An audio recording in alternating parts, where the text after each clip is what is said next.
Briefly about myself, मैं जम्मू से ही हूँ. I am born and brought up in Jammu only. मेरा सारा इनिशियल स्कूल एजुकेशन जम्मू से ही हुआ है. मेरा MBBS MS GMC जम्मू से ही हुआ है. So I've been in NCR for last 12 years. So 2012 I went to Rajiv Gandhi for my super specialty and training in oncology and robotic surgery. And since then I'm working in NCR only.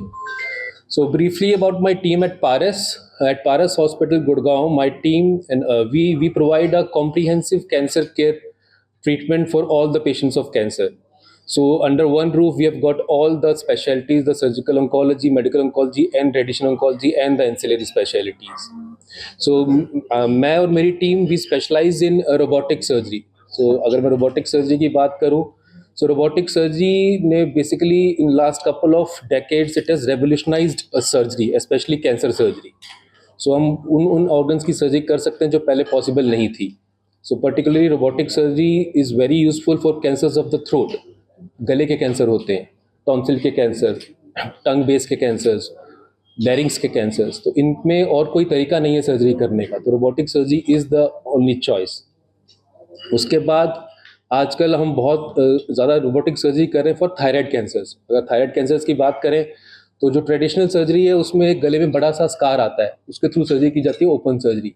ये scar देखने में बहुत ही बुरा लगता है कई time, और कई बार स्कार की हीलिंग अच्छी नहीं हो पाती है. सो इसको अवॉइड करने के लिए robotic surgery is a very good mode.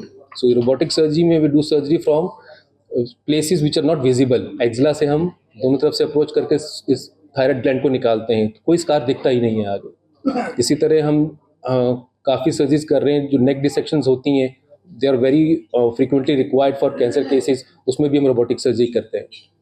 इसके अलावा अगर बात करें तो food pipe cancers, this is one cancer which we do a lot, और जिसमें रोबोटिक सर्जरी का बहुत ज़्यादा रोल है. अगर हम ट्रेडिशनल सर्जरी करें तो हम चेस्ट में एक बहुत बड़ा चीरा देना पड़ता है, पेट में बहुत बड़ा चीरा देना पड़ता है, और फिर गले में भी एक चीरा लगता है. तो ये 6-8 घंटे की सर्जरी होती है. इसको हम रोबोटिक सर्जरी से बिना किसी चीरे से स्मॉल स्मॉल की holes in the chest and abdomen हम इस सर्जरी को करते हैं, और एक स्मॉल सा इंसिजन आपके गले में आता है जहाँ से हम ट्यूमर को निकाल के वहीं पे नया जोड़ लगाते हैं. इसी तरह लंग कैंसर में भी रोबोटिक सर्जरी का बहुत बड़ा रोल है. कमिंग टू GI कैंसर्स, इसमें भी रोबोटिक सर्जरी का यूज जो है that is increasing daily. We do lot of robotic surgeries for colorectal cancers, pancreatic cancers and stomach cancers. Then for kidney cancers, kidney में अगर tumour हो, kidney को बचाना हो, रोबोटिक सर्जरी बहुत ज़्यादा यूजफुल है. इसके अलावा uterine cancers, early ovary cancer, इन सब में रोबोटिक सर्जरी का रोल अब धीरे धीरे बढ़ता जा रहा है. इसके अलावा my team is doing all conventional surgeries like cytoreductive surgery and हाईपेक. इसके अलावा bone tumours and soft tissue tumours, everything is treated under one roof. So last 12 years we have been treating domestic and international patients. A large number of patients we have treated. Jammu से काफ़ी patients इन पिछले 5-7 सालों में मैंने treat किए हैं. कुछ patients आज यहाँ मौजूद भी हैं. इसके बाद वो थोड़ा सा अपना भी एक्सपीरियंस शेयर करेंगे आपके साथ कि रोबोटिक सर्जरी से कैसे उनको बेनिफिट मिला है.